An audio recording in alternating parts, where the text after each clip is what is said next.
Last lecture में salts पढ़ रहे थे, है ना। तो सॉल्ट्स को ही कंटिन्यू कर लेते हैं कि सॉल्ट्स क्या होता, क्या पढ़ा था अभी हमने। सिर्फ एक पॉइंट पढ़ा था न्यूट्रल सॉल्ट्स के बारे में, है ना। वो पीएच वैल्यू न्यूट्रल सॉल्ट्स की लिख लेना 7 होती है, ठीक है। फिर आगे बढ़ते हैं, सेकेंड टाइप के सॉल्ट्स देख लेते हैं। सेकेंड टाइप के सॉल्ट्स होते हैं एसिडिक सॉल्ट्स।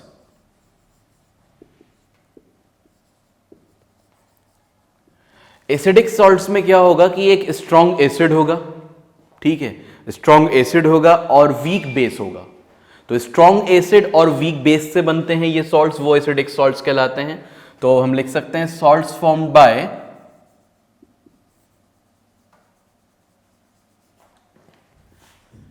स्ट्रॉन्ग एसिड्स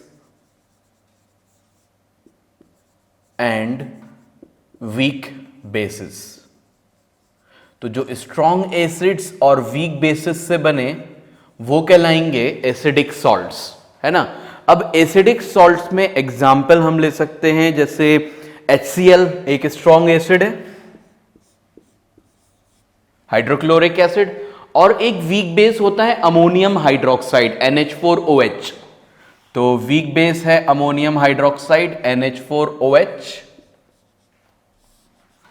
तो ये क्या बना देगा NH4Cl प्लस H2O, ठीक है। ये जो NH4Cl बना है अमोनियम क्लोराइड, ये एक एसिडिक सॉल्ट होगा। तो ये एसिडिक सॉल्ट होगा अमोनियम क्लोराइड, और इन सॉल्ट्स की pH वैल्यू होती है less than 7। pH is less than 7, ठीक है। जो अभी हमने न्यूट्रल सॉल्ट्स पढ़े थे उनकी pH वैल्यू इक्वल होती है 7 के, इनकी pH वैल्यू होती है लेस देन 7 एसिडिक सॉल्ट्स की, ठीक है। इसके बाद आगे आते हैं, एसिडिक सॉल्ट समझ में आ गया होगा। फिर लास्ट है बेसिक सॉल्ट्स। तीसरा टाइप का सॉल्ट होता है basic salt.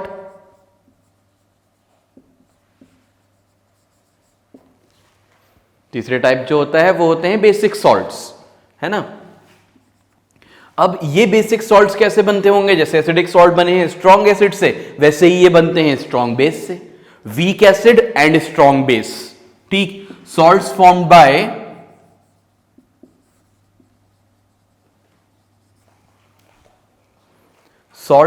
Bye strong base and weak acid,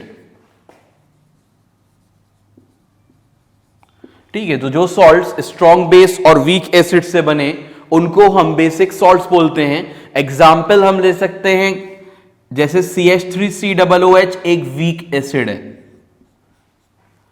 acetic acid या इथेनोइक एसिड बोलते हैं, जो विनेगर में पाया जाता है। तो ये एक वीक एसिड है, इसको हमने रिएक्ट करा दिया सोडियम हाइड्रोक्साइड से, ठीक है। इसको रिएक्ट कराया सोडियम हाइड्रोक्साइड से, तो हमें क्या मिल जाएगा, हमें मिल जाएगा CH3COONA। अच्छा, इसका नाम तुमने लिख लिया था ना, ये अमोनियम क्लोराइड है, अमोनियम क्लोराइड, ठीक, नोट कर लेना इसको। और ये CH3COONA प्लस H2O। CH3COONA क्या होगा, CH3COONA एक बेसिक सॉल्ट हो जाएगा, ठीक है। क्यों है ये बेसिक सॉल्ट, क्योंकि यहां पे स्ट्रॉन्ग बेस और एक वीक एसिड यूज हुआ है, ठीक है ना। और इसका नाम क्या होता है सॉल्ट का, इसका नाम होता है सोडियम इथेनोएट। ये जो पर्टिकुलर सॉल्ट लिखा हुआ है CH3COONA, it is sodium ethanoate, और सोडियम एसिटेट भी बोलते हैं इसको, ठीक है। सोडियम एसिटेट या सोडियम इथेनोएट बोला जाता है। कार्बन एंड कंपाउंड्स में तुम लोगों ने पढ़ा होगा या पढ़ोगे, ठीक है। तो ये हमारे टाइप्स ऑफ सॉल्ट्स हो गए। पहले हमने पढ़े न्यूट्रल सॉल्ट्स, जो कि लास्ट लेक्चर में पढ़े थे। न्यूट्रल सॉल्ट्स क्या होते हैं, न्यूट्रल सॉल्ट्स वो होते हैं जो स्ट्रॉन्ग एसिड और स्ट्रॉन्ग बेस से बनते हैं, जिनकी pH वैल्यू 7 के इक्वल होती है, ठीक है। और एसिडिक सॉल्ट्स किससे बनते हैं, स्ट्रॉन्ग एसिड से और वीक बेसिस से, इनकी pH वैल्यू लेस देन 7 होती है। और जो बेसिक सॉल्ट्स हैं ये बनते हैं स्ट्रॉन्ग बेस और वीक एसिड से, इनकी pH वैल्यू ग्रेटर देन 7 होती है, ठीक है। ये तीनों बातें क्लियर हो गई होंगी, टाइप्स ऑफ सॉल्ट समझ में आ गया होगा। इसके बाद हम आगे बढ़ते हैं, आगे हम आएंगे केमिकल्स फ्रॉम सॉल्ट्स पे। कि कौन कौन से केमिकल्स हम सॉल्ट से ले सकते हैं। अच्छा, सारे सॉल्ट्स की बात नहीं कर रहे हैं यहां पे, सिर्फ सोडियम क्लोराइड की बात कर रहे हैं, ठीक है। सोडियम क्लोराइड से कौन कौन से सॉल्ट्स बन सकते हैं। सोडियम क्लोराइड क्या होता है, जो कॉमन सॉल्ट घरों में यूज होता है उसी को सोडियम क्लोराइड बोलते हैं। तो उस सोडियम क्लोराइड से कौन कौन से केमिकल्स हम फॉर्म कर सकते हैं ये देखेंगे, क्योंकि वो काफी सारे केमिकल्स बनाने के काम में भी आता है। तो देखते हैं कौन कौन से केमिकल्स बन सकते हैं सोडियम क्लोराइड से, ठीक है। तो हेडिंग डाल लेना, केमिकल्स फ्रॉम सॉल्ट। और किस सॉल्ट की बात कर रहे हैं हम, we are talking about sodium chloride, ठीक है। Chemicals from salts. तो सॉल्ट्स का क्या मतलब है, कौन से सॉल्ट की बात हो रही है, बल्कि सॉल्ट में NaCl की बात हो रही है, from sodium chloride. Sodium chloride is NaCl। Formula होता है सोडियम क्लोराइड का NaCl, ये एक न्यूट्रल सॉल्ट है ना, स्ट्रॉन्ग एसिड और स्ट्रॉन्ग बेस को मिला के बना था ये, हमने जब देखा था। अच्छा, ऐसा नहीं है कि इसे हम ऐसे ही फॉर्म करते होंगे बड़ी बड़ी फैक्ट्रीज में, स्ट्रॉन्ग एसिड स्ट्रॉन्ग बेस मिला के, ऐसा कुछ नहीं है, क्योंकि इसको प्रिपेयर करने की जरूरत ही नहीं है लेबोरेटरी में, ये हमें ओशन से मिल जाता है। ओशन से मिलता है ना, कहाँ पाया जाता है ये ओशंस में, मतलब जो पानी होता है ओशंस का उसमें सॉल्ट होता है NaCl, वही सॉल्ट है ये, ठीक है, वहां मिल जाएगा। और या फिर ये रॉक सॉल्ट की फॉर्म में प्रेजेंट रहता है अर्थ क्रस्ट के अंदर, ठीक है, बड़ी बड़ी रॉक्स पत्थर के फॉर्म में। ऐसा हुआ होगा कि मिलियंस ऑफ ईयर्स एगो बहुत सारा जो ओशंस होंगे वो सूख गए होंगे, है ना, सूख गए होंगे, तो उसमें सिर्फ सोडियम क्लोराइड बाकी रहा होगा। तो वो सोडियम क्लोराइड ने जो है रॉक की फॉर्म ले ली है और वो अर्थ के अंदर दबा हुआ है कहीं। तो जब इसको हम अर्थ के अंदर से भी निकालते हैं सोडियम क्लोराइड को, देखा होगा वो लाहौरी नमक जिसको बोलते हैं, वो इतने बड़े बड़े से पत्थर टाइप के नमक के आते हैं, उसको फिर कूटा जाता है, ठीक है। तो खैर वो तो हमारा हो गया सोडियम क्लोराइड। अब आगे बात करते हैं, सोडियम क्लोराइड को देख लेते हैं कि इससे कौन कौन से केमिकल्स मिलते हैं। तो जो पहला पॉइंट है कि केमिकल्स कौन कौन से मिलेंगे इससे, वो है प्रोसेस हमारा, जिस प्रोसेस से हम केमिकल्स बनाएंगे वो प्रोसेस है क्लोर एल्कलाई प्रोसेस। क्या नाम है प्रोसेस का, क्लोर एल्कलाई प्रोसेस। क्लोर वर्ड आया है क्लोरीन से, एल्कलाई होता है सोडियम हाइड्रोक्साइड। ये क्लोर वर्ड कहां से आया है, क्लोरीन गैस से, ठीक है, क्लोरीन गैस, क्योंकि इस प्रोसेस में क्लोरीन गैस फॉर्म होती है, इस प्रोसेस में क्लोरीन गैस फॉर्म होती है, इसलिए इसको हम क्लोर एल्कलाई प्रोसेस बोलते हैं। एल्कलाई क्यों बोलते हैं, because an alkali is being produce, क्योंकि एक एल्कलाई भी प्रोड्यूस हो रहा है यहां पे, और वो एल्कलाई कौन सा होता है, वो होता है sodium hydroxide, NaOH, aqueous NaOH, ठीक है।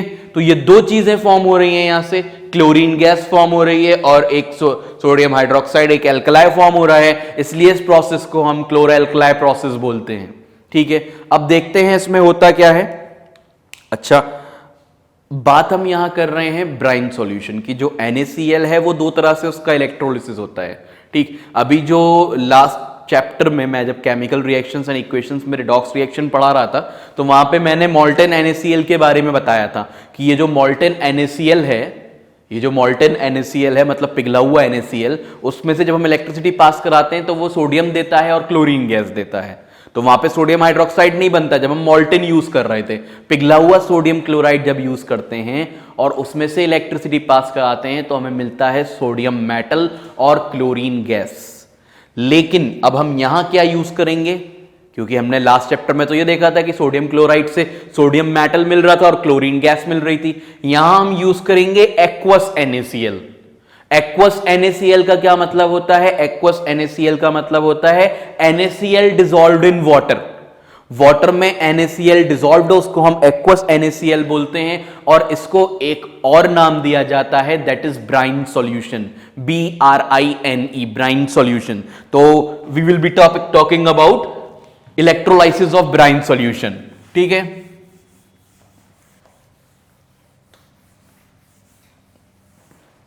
तो इलेक्ट्रोलाइसिस ऑफ ब्राइन सॉल्यूशन देख लेते हैं हम। यहां लिखेंगे इसके बाद इलेक्ट्रोलाइसिस प्रोसेस में इलेक्ट्रोलाइसिस ऑफ, इस प्रोसेस को हम ये भी बोल सकते हैं electrolysis of brine solution, BRINE, brine solution. What is brine solution? Brine solution is aqueous solution of NaCl, ठीक है। Aqueous NaCl aqueous NaCl brine solution कहलाता है, ठीक है ना। यहां तक बात क्लियर हो गई होगी। इलेक्ट्रोलाइसिस ऑफ ब्राइन सॉल्यूशन बोल रहे हैं हम इसको। अब आते हैं कि जब हम इसमें से इलेक्ट्रिसिटी पास कराएंगे तो क्या रिएक्शन होगा, ठीक है। NaCl H2O के साथ प्रेजेंट है, NaCl प्लस H2O लिख सकते हैं हम इसको, है ना, ठीक। तो जब इसमें से इलेक्ट्रिसिटी पास कराई जाती है, भाई जैसे हमने वाटर का इलेक्ट्रोलिसिस पढ़ा था, वाटर में से इलेक्ट्रिसिटी पास कराई थी, हाइड्रोजन और ऑक्सीजन गैस प्रोड्यूस हुई थी वहां पे, है ना। वैसे ही जब हम NaCl प्लस H2O को इलेक्ट्रोलाइसिस कराएंगे तो एक सॉल्यूशन फॉर्म होगा as an electrolyte, sodium hydroxide. क्या बन जाएगा? सोडियम हाइड्रोक्साइड बन जाएगा, एक एल्कलाई फॉर्म हो जाएगा, ठीक है। कहां फॉर्म होगा? सॉल्यूशन में। सॉल्यूशन किस में कन्वर्ट हो जाएगा? सोडियम हाइड्रोक्साइड में कन्वर्ट हो जाएगा, ठीक है। और साथ में क्या बनेगा? हाइड्रोजन गैस बनेगी और क्लोरीन गैस बनेगी, ठीक है। कैथोड पे बनती है हाइड्रोजन गैस और एनोड पे बनती है क्लोरीन गैस। क्वेश्चन आ चुका है कि कौन सी गैस, क्वेश्चन या तो उसमें आया था CBSE बोर्ड के एग्जाम में, या फिर 11th एंट्रेंस में ही आया था कि कौन सी गैस है जो एनोड पे बनती है during the chlor alkali process. During chlor alkali process which gas formed at anode, तो एनोड पे बन रही है क्लोरीन गैस, यानी कि पॉजिटिव इलेक्ट्रोड पे, है ना। और हाइड्रोजन बन रही है नेगेटिव इलेक्ट्रोड पे, दैट इज कैथोड। ये बात याद रखना। और ये बनता है सॉल्यूशन में, ठीक, ठीक है।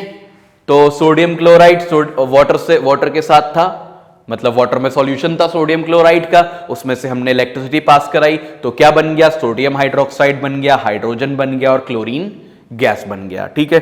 तो ये याद रखना, एनोड पे कौन सी गैस है, कैथोड पे कौन सी गैस है, और NaOH कहां बन रहा है, सोडियम हाइड्रोक्साइड कहां बन रहा है। अच्छा, एक तो ये सोडियम हाइड्रोक्साइड कहलाता है, इसको हम कॉस्टिक सोडा भी बोलते हैं। क्या बोलते हैं? कॉस्टिक सोडा, ठीक है। तो ये कॉस्टिक सोडा भी कहलाता है, सोडियम हाइड्रोक्साइड का नाम है, कॉमन नेम है कॉस्टिक सोडा। तो ये हमारा ये रिएक्शन हो गया। अब यहां पे हम बात करते हैं कि ये चीजें यूज कहां होती हैं, इनके यूजेस क्या क्या हैं, ठीक है। तो बुक में क्या क्या यूजेस दे रखे हैं इनके, ये देख लेते हैं। अब जो हाइड्रोजन है उसका क्या यूज है? भाई जितने भी प्रोडक्ट्स बन रहे हैं क्यों बना रहे हैं, हम फालतू तो बना नहीं रहे होंगे, है ना कुछ दोनों का यूज होगा, ठीक है। तो देख लेते हैं क्या क्या यूज है सारे प्रोडक्ट्स का, जो प्रोडक्ट्स इसमें बन रहे हैं। ये नोट कर लिया होगा, क्लोर एल्कलाई प्रोसेस क्या है, क्या बन रहा है इसके अंदर।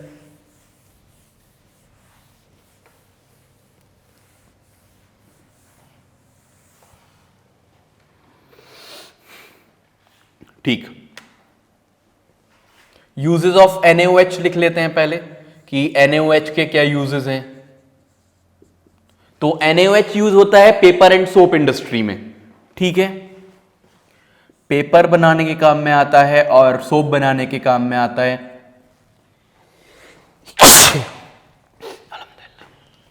पेपर एंड सोप इंडस्ट्री में यूज होता है ये।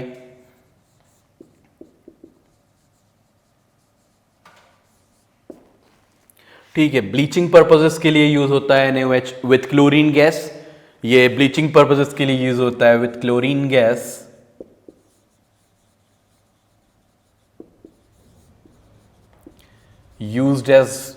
used for bleaching purposes।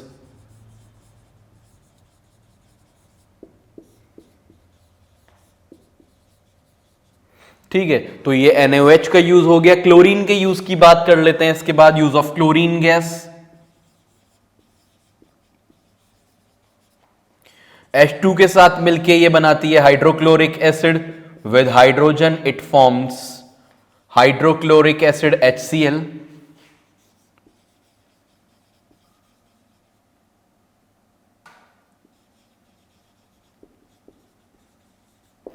ठीक है, तो क्लोरीन के साथ मिलके हाइड्रोक्लोरिक एसिड फॉर्म कर रही है ये।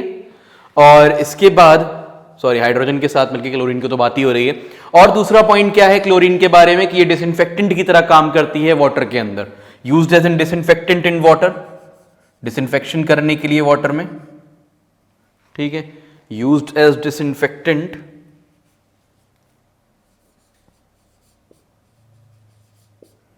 ठीक, तो ये क्लोरीन के यूजेस हो गए। हाइड्रोजन का यूज देख लेते हैं इसके बाद, यूजेस ऑफ हाइड्रोजन, ये नोट कर ही लिया होगा। ये बात जरूर याद रखना, कैथोड पे क्या बन रहा है और एनोड पे क्या बन रहा है ना।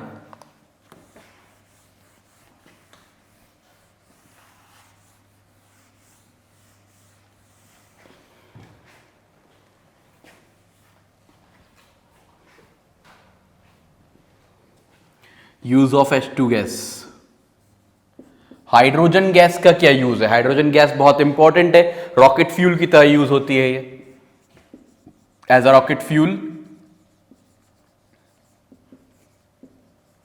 Hydrogen gas is used as rocket fuel. और हाइड्रोजन गैस जो है वो नाइट्रोजन के साथ मिलके अमोनिया फॉर्म करती है। अमोनिया जो कि बहुत सारे फर्टिलाइजर्स बनाने के काम में आता है। फर्टिलाइजर्स क्या होते हैं? जो क्रॉप प्रोडक्शन को बढ़ाते हैं वो फर्टिलाइजर्स होते हैं। तो नाइट्रोजन कहाँ यूज होती है? फर्टिलाइजर बनाने में। वो मतलब कि नाइट्रोजन और हाइड्रोजन मिला के अमोनिया बनता है और अमोनिया यूज होती है फर्टिलाइजर्स के फॉर्मेशन में। ठीक है, विद नाइट्रोजन हम लिखेंगे with nitrogen gas it forms ammonia.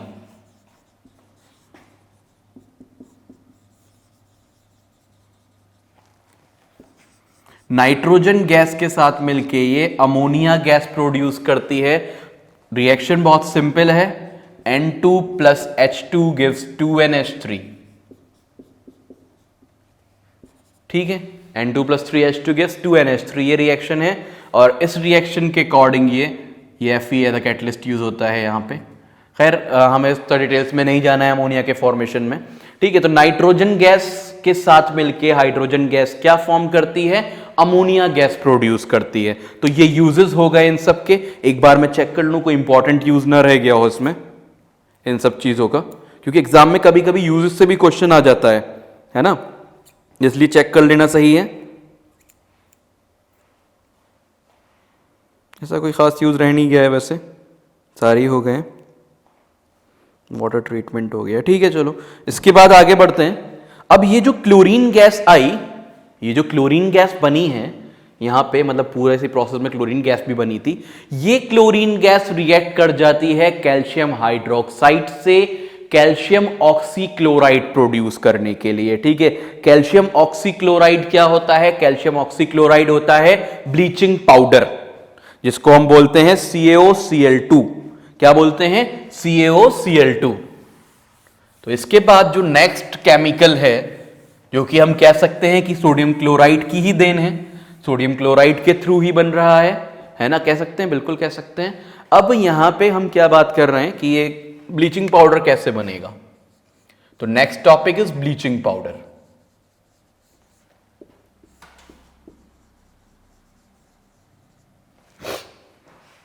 Bleaching powder, bleaching powder का फॉर्मूला सबसे पहले याद होना चाहिए, क्योंकि वो तुमसे फॉर्मूला डायरेक्ट पूछ सकते हैं। ठीक है, ब्लीचिंग पाउडर का फॉर्मूला क्या होता है? तो ब्लीचिंग पाउडर का फॉर्मूला होता है CaOCl2।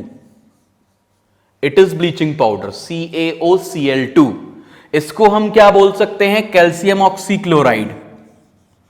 बड़ी क्लासेस में जाओगे तो यहां OCl पे ब्रैकेट लग जाएगा, लेकिन यहां सिंपल रखने के लिए CaOCl2 लिख दिया है। ठीक है, तो वो तो हायर क्लासेस में ही तुम कंसीडर कर लेना। NCERT में अभी यही फॉर्मूला दे रखा है तुम्हारी, तो यही फॉर्मूला एग्जाम में आएगा, है ना। तो कैल्शियम ऑक्सीक्लोराइड, इसे हम बोलते हैं, केमिकल नेम है इसका कैल्शियम ऑक्सीक्लोराइड। ठीक है, ये नाम है इसका। कैसे फॉर्म होता है? मैंने बताया अभी कि क्लोरीन गैस जो प्रोड्यूस हो रही है वो क्लोरीन गैस रिएक्ट कर जाती है कैल्शियम हाइड्रोक्साइड से और फॉर्म हो जाता है calcium oxychloride with water, CaOCl2 plus H2O। ये रिएक्शन सारी याद रखनी है जितनी भी बताई जा रही हैं। एग्जाम में आ सकता है कौन सी करेक्ट रिएक्शन है इसको प्रोड्यूस करने के लिए। ठीक है, किसी भी कंपाउंड को प्रोड्यूस करने के लिए। फॉर एग्जांपल देखे नास की ये ब्लीचिंग पाउडर को प्रोड्यूस करने के लिए फ्रॉम द फॉलोइंग कौन सी इक्वेशन सही है, कौन सी इक्वेशन मोस्ट सुटेबल है। ठीक है, तो ये होगी। ठीक, अब ये हो गया हमारा कि ब्लीचिंग पाउडर किस तरह से फॉर्म होता है, इसकी प्रिपरेशन हो गई। केमिकल नेम इसका कैल्शियम ऑक्सीक्लोराइड हो गया। अब ये कैल्शियम ऑक्सीक्लोराइड के क्या क्या यूजेस हैं? अच्छा, यहां पे एक और बात समझ में आ गई, क्लोरीन का यूज क्या है कि क्लोरीन ब्लीचिंग पाउडर बनाने के काम में भी आता है। ठीक है, तो वो पूछ सकते हैं हाँ, एक और क्वेश्चन आ सकता है कि फ्रॉम इलेक्ट्रोलाइसिस ऑफ ब्राइन ऐसा कौन सा प्रोडक्ट बनता है इलेक्ट्रोलाइसिस ऑफ ब्राइन के दौरान कि जो कि यूज हो सके ब्लीचिंग पाउडर बनाने में। तो तुम लिख सकते हो कि क्लोरीन गैस है। ये क्वेश्चन बोर्ड में आ चुका है, ठीक है। बोर्ड लेवल के क्वेश्चंस भी 11th एंट्रेंस में रिपीट हो जाते हैं, वो बोर्ड लेवल के नहीं होते हैं। बोर्ड का पेपर देखा होगा इस बार तुम लोग ने, ठीक है। क्या लेवल था बोर्ड के पेपर का, स्पेशली फॉर केमिस्ट्री, बहुत बढ़िया लेवल था बोर्ड के पेपर का। अगर वो पेपर कर लो तो, अगर वो पेपर कर पाए थे तुम बहुत अच्छे से, केमिस्ट्री का जो पेपर आया था, तो इसका मतलब है 11th एंट्रेंस में तुम केमिस्ट्री पूरी कराओगे अगर तुमने वो पेपर कर लिया है तो, इस बार का जो आया था, ठीक है। तो बहुत ध्यान से चीजें पढ़नी है, एनसीईआरटी को नहीं छोड़ना है, एनसीईआरटी साथ में रखनी है, खासतौर से केमिस्ट्री के लिए। केमिस्ट्री के लिए मैं सिर्फ एनसीईआरटी रिकमेंड करूंगा, वर्ड बाय वर्ड उसको रट डालो। जो जो चीज़ें हैं, जहाँ जहाँ जो जो पॉइंट दिख रहा है, जो black box, blue box, orange box जैसे ही बॉक्सेस बने हुए हैं, उन सब बॉक्सेस में जो जो चीज़ें दे रखी हैं उन सबको पढ़ लो, ठीक है। तो अब आगे आते हैं, यहाँ हम यूजेस बताएंगे कैल्शियम ऑक्सीक्लोराइड के। देख लेते हैं यूजेस ऑफ कैल्शियम ऑक्सीक्लोराइड या यूजेस ऑफ ब्लीचिंग पाउडर क्या क्या है।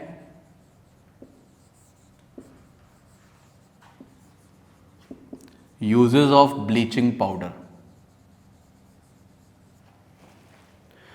ब्लीचिंग पाउडर ज्यादातर ब्लीचिंग पर्पसेस के लिए यूज होता है, जैसे कि कॉटन इंडस्ट्रीज में। कॉटन इंडस्ट्रीज में कॉटन को अगर कहीं से ब्लीच करके निचोड़ के निकालना है तो हम ब्लीचिंग पाउडर यूज करते हैं, ठीक है। तो कॉटन इंडस्ट्रीज में यूज होता है ये।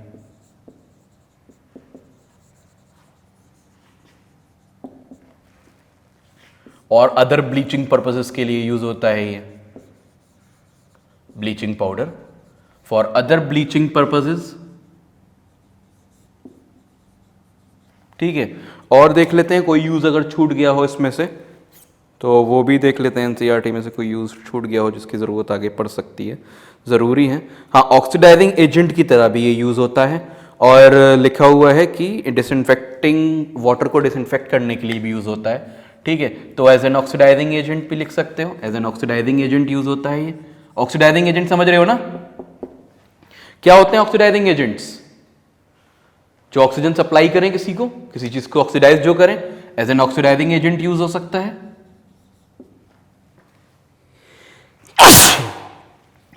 ठीक है, तो ऑक्सीडाइजिंग एजेंट की तरह यूज हो सकता है, और डिसइंफेक्टेंट फॉर वाटर की तरह यूज हो सकता है, वाटर को प्यूरिफाई करने के लिए।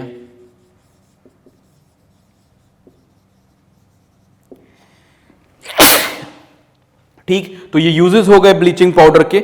इसके बाद नेक्स्ट टॉपिक पे आते हैं। क्या है हमारा नेक्स्ट टॉपिक? नेक्स्ट टॉपिक है हमारा, इसको रब कर देता हूं मैं, बेकिंग सोडा है नेक्स्ट टॉपिक, ठीक है। क्या है? Baking soda.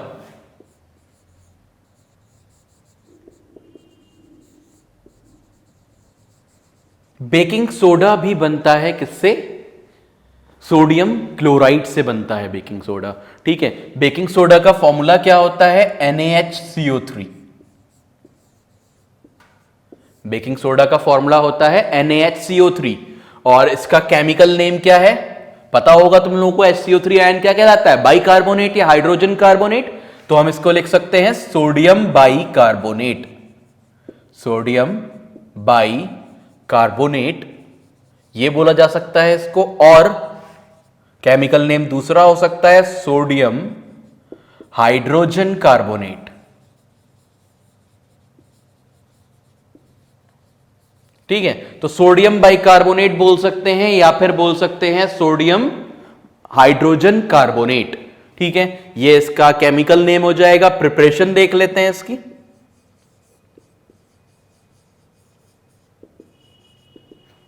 प्रिपरेशन NaCl से प्रिपेयर करेंगे हम इसको, NaHCO3 को। तो NaCl को भाई सोडियम क्लोराइड से प्रिपेयर कर रहे हैं हम, केमिकल्स फ्रॉम सॉल्ट्स पढ़ रहे हैं, है ना। तो NaCl को अगर हम रिएक्ट कराएंगे NH3 से, ठीक है, प्लस CO2 से और H2O से, NaCl plus NH3 plus CO2 plus H2O, तो क्या फॉर्म हो जाएगा? NaHCO3 बन जाएगा, जो हमारा मेन प्रोडक्ट है, ठीक। साथ में और क्या बनेगा, साथ में बनेगा अमोनियम क्लोराइड NH4Cl। तो ये मेन प्रोडक्ट हमारा क्या है, सोडियम बाइकार्बोनेट। ठीक है, सोडियम बाइकार्बोनेट के यूजेस देख लेते हैं। ये इसकी प्रिपरेशन हो गई सोडियम बाइकार्बोनेट की। अब इसके यूजेस देखते हैं आगे क्या क्या यूजेस हैं सोडियम बाइकार्बोनेट के।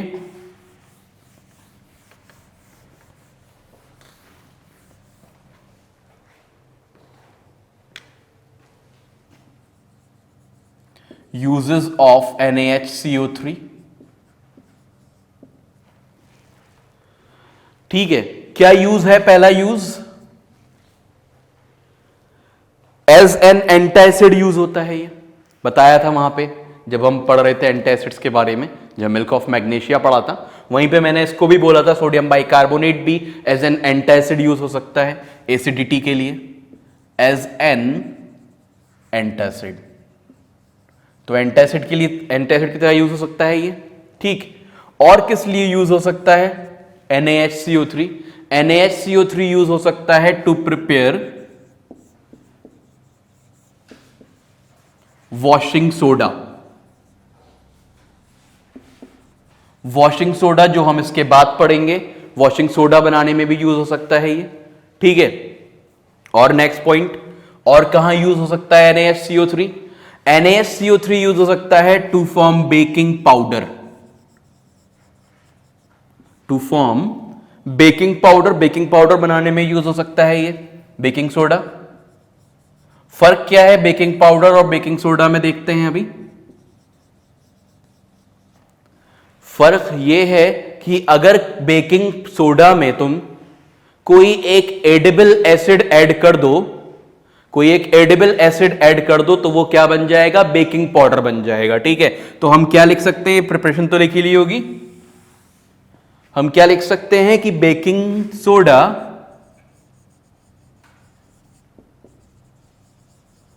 Plus an edible acid gives baking powder.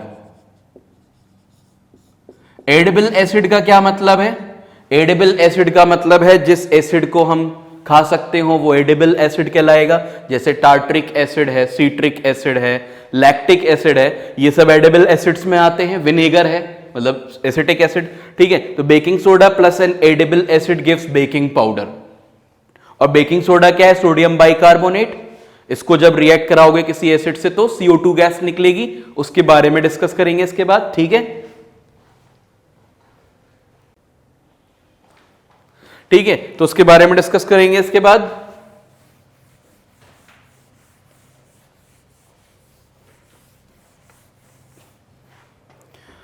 तो बेकिंग सोडा और एडिबल एसिड मैंने बताया, एसिड प्लस बाइकार्बोनेट मेटल का क्या होता है कि वो CO2 गैस देता है। तो जो CO2 गैस निकलती है उसका क्या रोल है, देखा होगा कि जितने भी बेकरी प्रोडक्ट्स आते हैं वो सब फ्लफी से होते हैं, अंदर उनके गैस भरी हुई होती है ना, मतलब एयर गैप्स होते हैं उसके अंदर।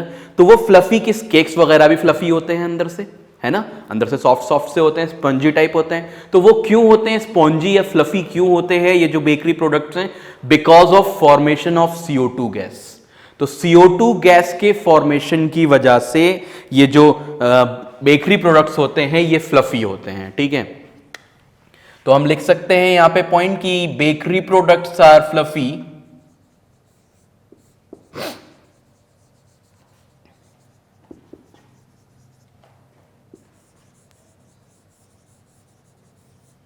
ड्यू टू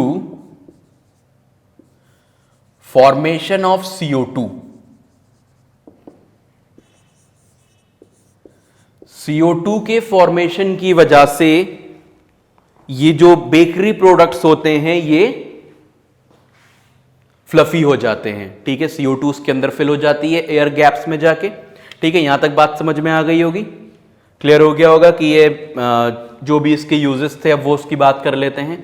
यूजेस ही चल रहे थे, यूजेस सारे हो गए। बेकिंग पाउडर कहाँ यूज होता है, बेकिंग पाउडर यूज होता है बेकरी प्रोडक्ट्स में, तो ये समझ में आ गया होगा।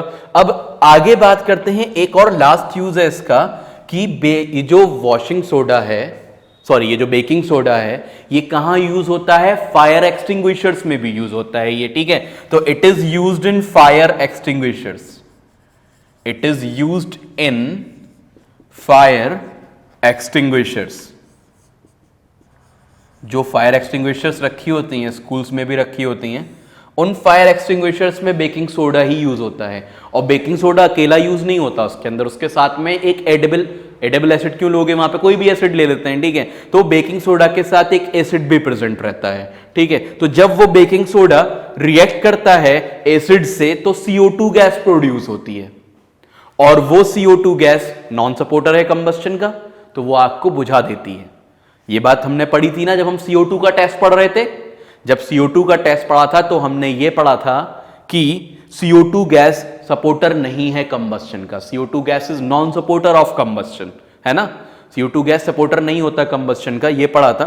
तो जब CO2 गैस अगर कांटेक्ट में आती है किसी भी, कहीं पे फायर है आगे कहीं पे भी, तो वो उसको बुझा देती है, एक्सटिंग्विश कर देती है। इसलिए फायर एक्सटिंग्विशर्स में हम क्या यूज कर रहे हैं? बेकिंग सोडा और एक एसिड यूज कर रहे हैं जो कि CO2 गैस प्रोड्यूस करेंगे और आग को बुझा देंगे, ठीक है। ये बात क्लियर हो गई होगी, यूजेस NaHCO3 के समझ में आ गए होंगे। इसके बाद नेक्स्ट पॉइंट पे आते हैं, दैट इज वॉशिंग सोडा। और कोई यूज इसका ना रह गया हो ये देख लेते हैं, एक आध यूज अगर छूट गया हो तो बेकिंग सोडा का, ठीक है, ऐसा कुछ रहा नहीं है। सोडा एसिड फायर एक्सटिंग्विशर्स में यूज होता है और एंटासिड की तरह यूज होता है, ये हमने पढ़ लिया, ठीक है। वॉशिंग सोडा पे आते हैं फिर, ठीक है। चलो अब वॉशिंग सोडा नेक्स्ट हेडिंग डाल लेना। नेक्स्ट जो सॉल्ट है हमारा वो है वॉशिंग सोडा।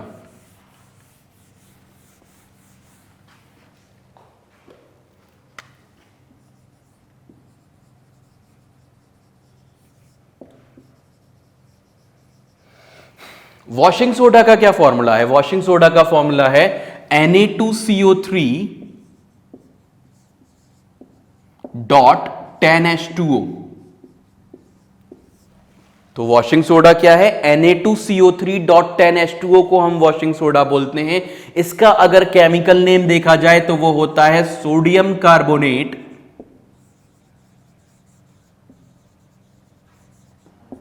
डेकाहाइड्रेट।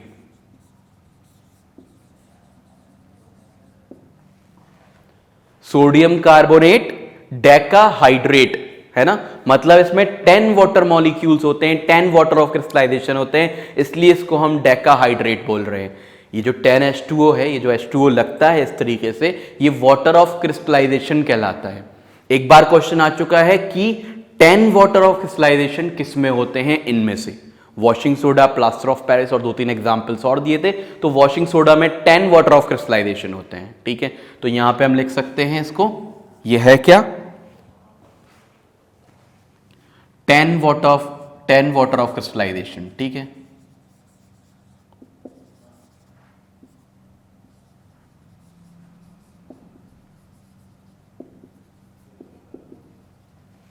तो 10 वाटर ऑफ क्रिस्टलाइजेशन होते हैं वॉशिंग सोडा के अंदर। सोडियम कार्बोनेट डेकाहाइड्रेट बोला जाता है इसको, ठीक है।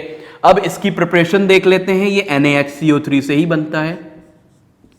NaHCO3 को हीट कर लेंगे तो ये बन जाएगा Na2CO3 plus H2O plus CO2, ठीक है।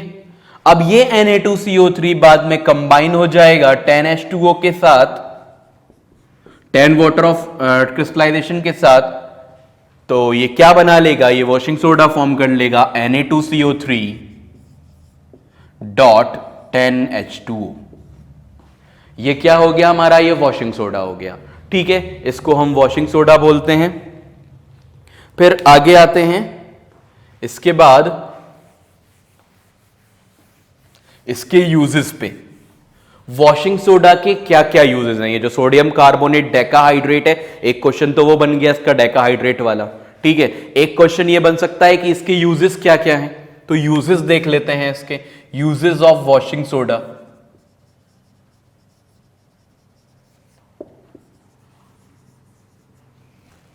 क्या क्या यूजेस होते हैं इसके? पहला यूज है कि ये परमानेंट हार्डनेस को रिमूव करने में काम आता है, ठीक है ना। तो used in removing permanent hardness. किसकी परमानेंट हार्डनेस? Of water. अब ये भाई परमानेंट हार्डनेस क्या है?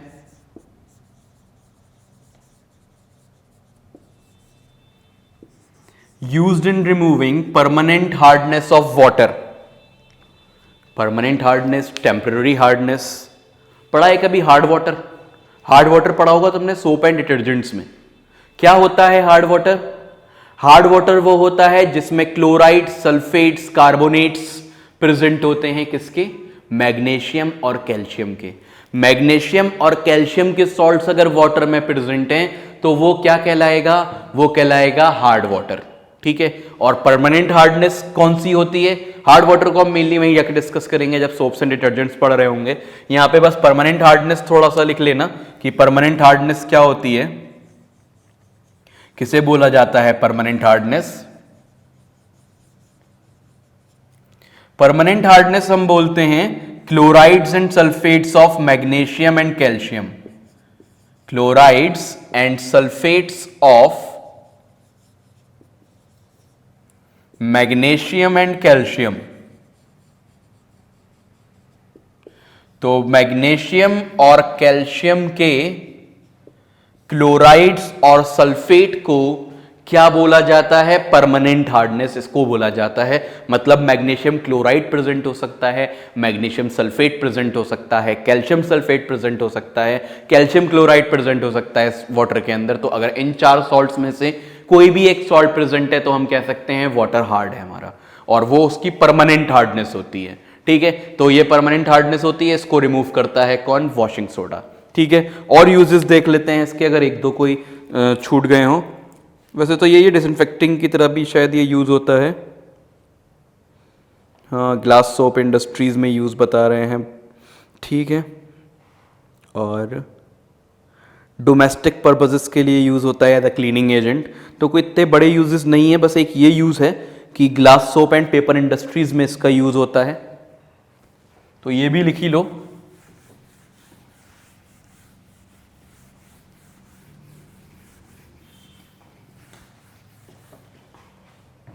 डिसइंफेक्टेंट नहीं, क्लीनिंग एजेंट है। ठीक है। Cleaning agent for domestic purposes. तो क्लीनिंग एजेंट की तरह यूज होता है ये डोमेस्टिक पर्पसेस में, मतलब घरों में।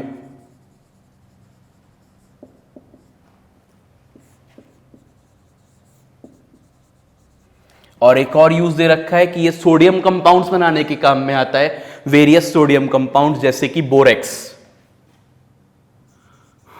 Used in manufacture of various sodium compounds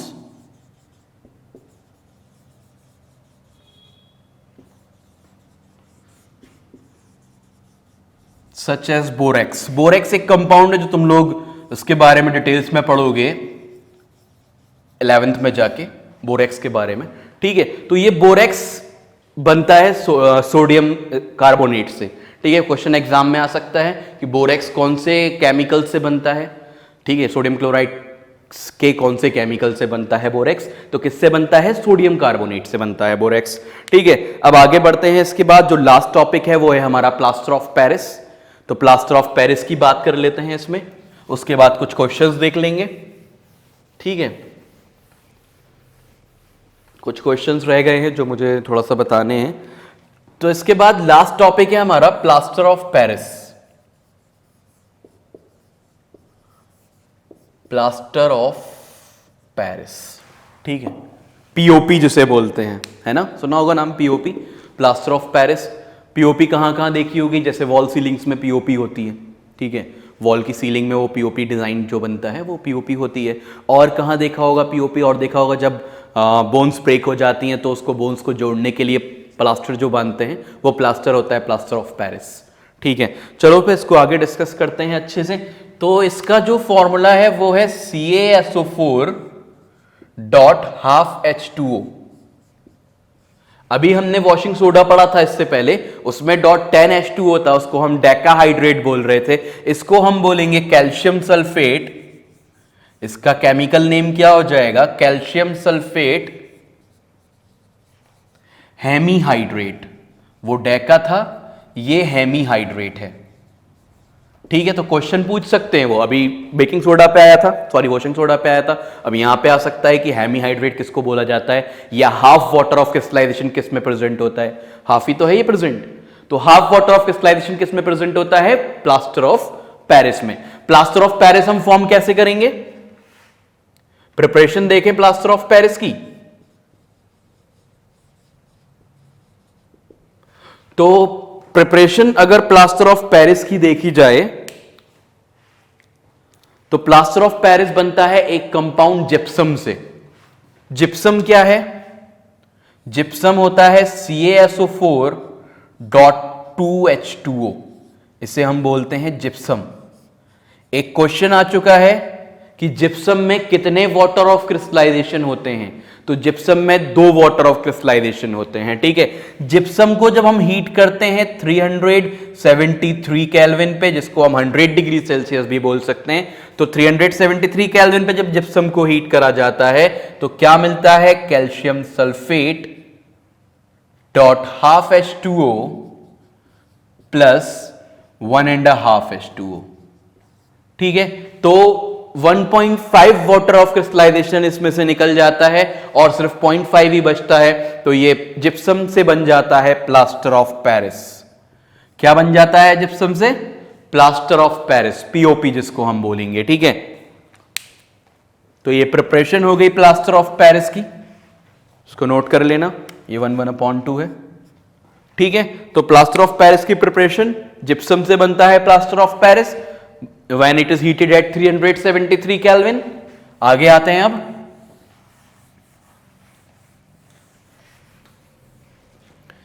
तो ये हमारा प्लास्टर ऑफ पेरिस हो गया। नाउ वी विल डिस्कस इसके यूजेस और क्या क्या करना है। एक चीज और देख लेते हैं, इसकी एक प्रॉपर्टी है प्लास्टर ऑफ पेरिस की।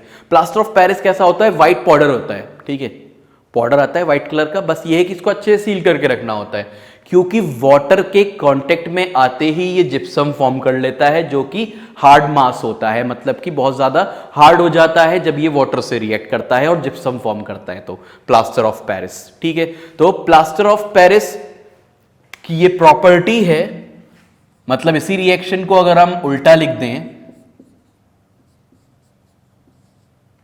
1.5 H2O से रिएक्ट करा दें, तो ये कन्वर्ट हो जाएगा CaSO4 डॉट 2H2O में।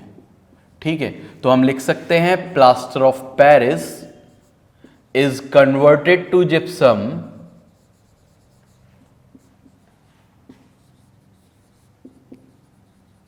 When come in contact of moisture.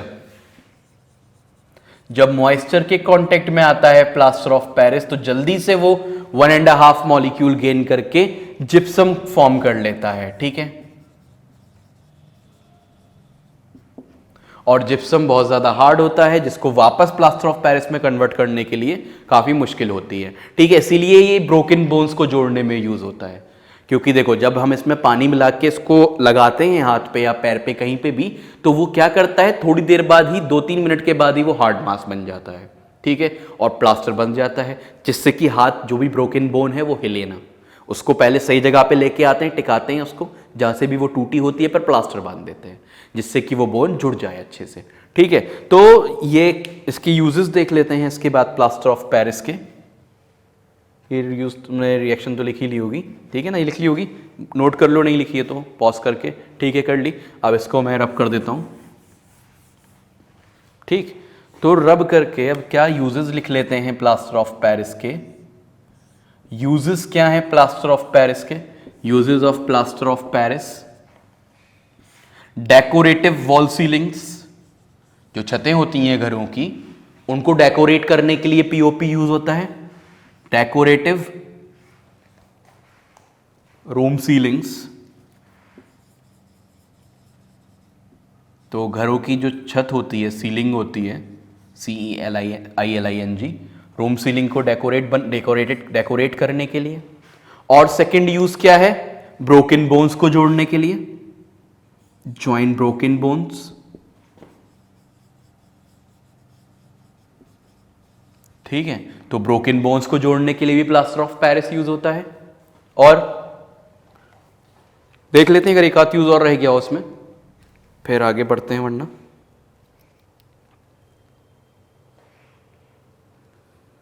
ठीक है, ऐसा कोई खास यूज रहा नहीं है। ठीक हो गया। और इसके बाद एक और चीज यहां पे इन्होंने ये बताई है कि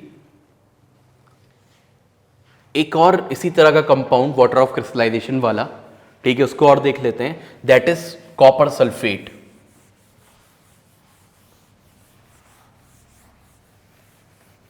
तो कॉपर सल्फेट जो होता है वो एग्जिस्ट करता है एज ब्लू विट्रियोल, उसको हम ब्लू विट्रियोल बोलते हैं। अगर कॉपर सल्फेट तुम लोगों ने देखा हो एक्चुअल में, तो वो ब्लू कलर का सॉल्ट होता है, ब्लू क्रिस्टल्स होते हैं उसके अंदर, कॉपर सल्फेट के अंदर। तो copper sulphate exist as blue vitriol. Formula क्या होता है ब्लू विट्रियल का? CuSO4.5H2O, ये ब्लू विट्रियल का फॉर्मूला होता है। वो पूछ सकते हैं कि कॉपर सल्फेट क्रिस्टल्स का फॉर्मूला क्या होता है, तो वो होता है CuSO4.5H2O, जिसको हम कह सकते हैं कॉपर सल्फेट पेंटाहाइड्रेट। क्या बोलेंगे इसको हम? कॉपर सल्फेट पेंटाहाइड्रेट, क्योंकि 5 इसके पास वाटर ऑफ क्रिस्टलाइजेशन है, इसलिए हम इसको पेंटाहाइड्रेट बोल रहे हैं। ठीक है, तो ये यहां तक क्लियर हो गया होगा। ये चैप्टर हमारा खत्म है। थोड़े से क्वेश्चंस और देख लेते हैं इसके बाद इसी पे। क्या क्वेश्चन है? कुछ क्वेश्चंस जो आए हुए हैं, जैसे कि एक क्वेश्चन तो ये है विच 2017-18 में आया था, which gas is liberated when sodium bicarbonate is reacted with aqueous hydrochloric acid. तो ये मैं बता चुका हूं कि एसिड जब बाइकार्बोनेट या कार्बोनेट से रिएक्ट करता है तो वो CO2 गैस देता है। तो इतना तो ये लिखा हुआ है तुम्हारे पास, ठीक है, तो इसकी जरूरत नहीं है। Leaves of nettle have stinging hair and secrets.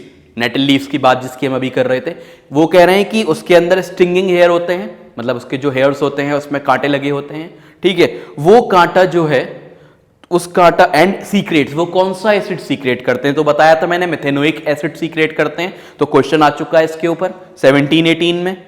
अब यहां पे एक क्वेश्चन ये है, a solution turns red litmus blue. इसको नोट कर लो, एक सॉल्यूशन है,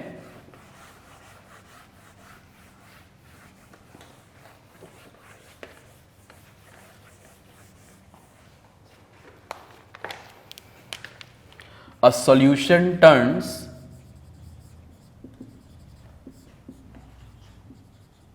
red litmus blue। तो रेड लिटमस को ब्लू कर देता है वो सॉल्यूशन।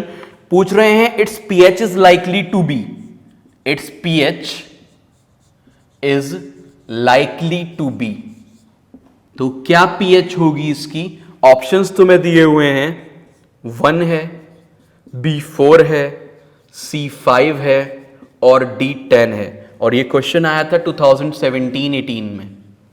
ठीक है, तो क्वेश्चन क्या है कि रेड लिटमस को ब्लू कर रही है कोई चीज, तो उसकी pH क्या हो सकती है? मैंने बताया था कि रेड लिटमस को ब्लू कौन टर्न करता है, मतलब लिटमस पेपर ब्लू कलर कब शो करता है? बेसिक सॉल्यूशन में। और बेसिक सॉल्यूशन की pH कितनी होती है? 7 से ज्यादा। तो यहां पे आंसर क्या हो जाएगा तुम्हारा? 10। कैसे पता चला हमें ये?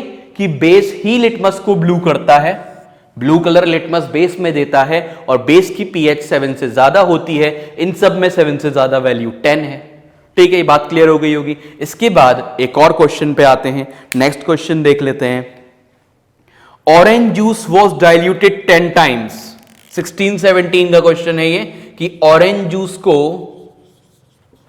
डाइल्यूट करा गया 10 टाइम्स। ठीक है, तो क्वेश्चन ये है कि उसकी pH, इट्स pH इंक्रीज होगी, B डिक्रीज होगी, C रिमेन्स अनचेंज्ड, कोई चेंज नहीं आएगा, अनचेंज्ड रहेगी, और D ऑप्शन है विल बिकम न्यूट्रल, कि वो न्यूट्रल हो जाएगा। ठीक है, तो अगर हम ऑरेंज जूस को डाइल्यूट करेंगे, किसी भी एसिड को अगर हम डाइल्यूट करते हैं तो उसका क्या मतलब है कि उसमें हम वाटर ऐड कर रहे हैं, और वाटर ऐड करने का क्या मतलब है कि हाइड्रोक्साइड आयंस कम हो रहे हैं। यही तो मतलब है कि जो हाइड्रोक्साइड कह रहा हूं, हाइड्रोजन आयंस कम हो रहे हैं। अगर हम एसिड बेस को डाइल्यूट करेंगे तो हाइड्रोक्साइड कम होंगे। अगर हम एसिड को डाइल्यूट कर रहे हैं, उसमें ज्यादा वाटर, डाइल्यूट का मतलब क्या है, वाटर ऐड करना, इसका मतलब है हम उसमें वाटर ऐड कर रहे हैं तो क्या कम होगा, H प्लस आयन का कंसंट्रेशन कम हो जाएगा। और अगर H प्लस आयन का कंसंट्रेशन कम हो गया तो pH वैल्यू इंक्रीज हो जाएगी। इंक्रीज क्यों हो जाएगी pH वैल्यू, क्योंकि pH is inversely proportional to concentration of H plus ion. अगर कंसंट्रेशन H प्लस आयन का कम हो रहा है तो pH इंक्रीज होगी। ये बात मैं लिखवा चुका हूं, है ना। अप्लाई करना है तुम्हें चीजों को, अब क्वेश्चंस वहां पे आएंगे तो सब पूरा दिमाग में रख के अप्लाई करना है। जैसे यहां दो बातें हो रही थी कि तुम्हें पहले डाइल्यूट का मतलब पता होना चाहिए। मैंने बताया था डाइल्यूट का मतलब है कि कंसंट्रेशन H प्लस आयन का डिक्रीज कर दो, है ना। तो H प्लस आयन के डिक्रीज का क्या मतलब है कि pH वैल्यू इंक्रीज होगी, क्योंकि pH इनवर्सली प्रोपोर्शनल होता है H प्लस आयंस के कंसंट्रेशन के। ठीक है, तो दो कंसेप्ट लगे हैं यहां पे, ये बात याद रखना। तो pH वैल्यू इंक्रीज हो जाएगी इसकी। ठीक, अब एक क्वेश्चन ये, milky colour formation in lime water on passing CO2 gas. जब लाइम वाटर में CO2 पास कराते हैं तो मिल्की कलर क्यों आता है, तो मैंने बताया था कैल्शियम कार्बोनेट के फॉर्मेशन की वजह से आता है। तो ये लिखा हुआ है तुम्हारे पास। Electrolysis of brine at anode gives, अभी बात हुई थी कि ब्राइन का इलेक्ट्रोलिसिस एनोड पे क्या देता है, क्या देता है, क्लोरीन गैस देता है ना, एनोड पे। Tooth decay starts when the pH of mouth is, tooth decay कब स्टार्ट होता है, जब pH of mouth less than 5.5 हो जाती है। बात मैं तुम्हें लिखवा चुका हूं। Washing soda is obtained by the recrystallization of, washing soda किसके रिक्रिस्टलाइजेशन से बनता है, इसको लिख लो।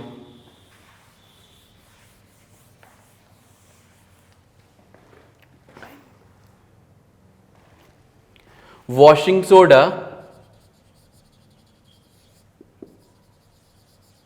is formed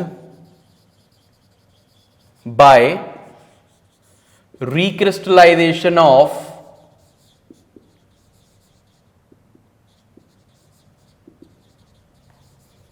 किसके रिक्रिस्टलाइजेशन से बनता है, पहला दिया है sodium hydrogen carbonate, sodium hydrogen carbonate पहला ऑप्शन है। बी ऑप्शन है ब्लीचिंग पाउडर, ठीक। सी ऑप्शन है सोडियम हाइड्रोक्साइड,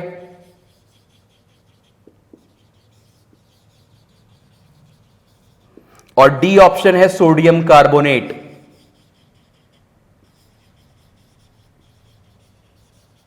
तो हमने देखा था किसके रिक्रिस्टलाइजेशन से बनता है, वो सोडियम हाइड्रोजन कार्बोनेट के बनता है क्या, नहीं, इसको हीट करके तो सोडियम कार्बोनेट बनता था। उसके बाद सोडियम कार्बोनेट में हम 10H2O से रिएक्ट कराते थे, जब जाके बनता था Na2CO3.10H2O। तो किसके रिक्रिस्टलाइजेशन से बनता है, Na2CO3 के रिक्रिस्टलाइजेशन से बनता है क्या चीज, वॉशिंग सोडा। ठीक है, ये बात समझ में आ गई होगी। अब यहां पे देखो एक क्वेश्चन ये आया, ये कब आया था, ये 15-16 में आया था ये वाला, ठीक। और ये तुम्हारा आया था pH वाला कब आया था कि डाइल्यूट करेंगे, 16-17 में आया था, ठीक है। और क्वेश्चंस भी हैं, जैसे एसिड को वाटर में रिजल्ट करने में क्या होता है, एसिड को जब हम वाटर में ऐड करते हैं, मैंने बताया था वाटर में जब एसिड को ऐड करेंगे तो कंसंट्रेशन H3O प्लस आयन का डिक्रीज हो जाएगा, ठीक है, पढ़ चुके हो। और फिनोप्थिलिन गिव्स पिंक कलर इन, बेसिक सॉल्यूशन में फिनोप्थिलिन पिंक कलर देता है, ये बात बता चुका हूं मैं। अब देखो यहां पे एक क्वेश्चन और है जो हम कर सकते हैं।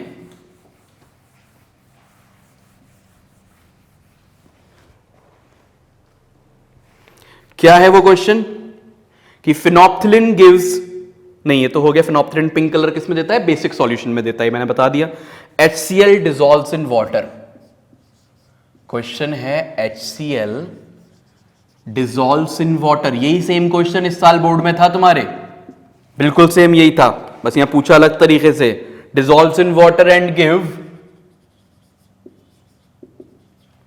Cl minus ions and, A option है H प्लस बी ऑप्शन है OH माइनस, सी ऑप्शन है H3O प्लस, डी ऑप्शन है नन ऑफ दीज। ठीक है, तो हमें पता है ये H3O प्लस होगा। रिएक्शन मैंने तुम्हें लिखवाई हुई है HCl प्लस H2O की, H3O प्लस और Cl माइनस बनता है ना। Plaster of Paris on mixing with water gypsum देता है। ठीक है, चलो बस इतना ही सही है इसमें, और तो कुछ ऐसा खास दे नहीं रखा, बाकी तुमने सब पढ़ा हुआ है। ये दिया है विच 10-11 में ये आया था, which sodium compound contains 10 molecules of crystallization, तो हमने वॉशिंग सोडा पढ़ लिया। ठीक है, तो ठीक है, इस चैप्टर को यहीं खत्म करते हैं। ये चैप्टर तुम्हारा कंप्लीट, कुछ इंपॉर्टेंट क्वेश्चंस भी हो गए हैं जो तुमने नोट कर लिए होंगे, है ना। और बाकी का जो नेक्स्ट चैप्टर है वो मेटल्स एंड नॉन मेटल्स रहेगा, वो हम नेक्स्ट लेक्चर में डिस्कस करेंगे। तो ये हमारा था एसिड बेसिस एंड सॉल्ट्स। ठीक है, ये कंप्लीट हो गया है। ठीक।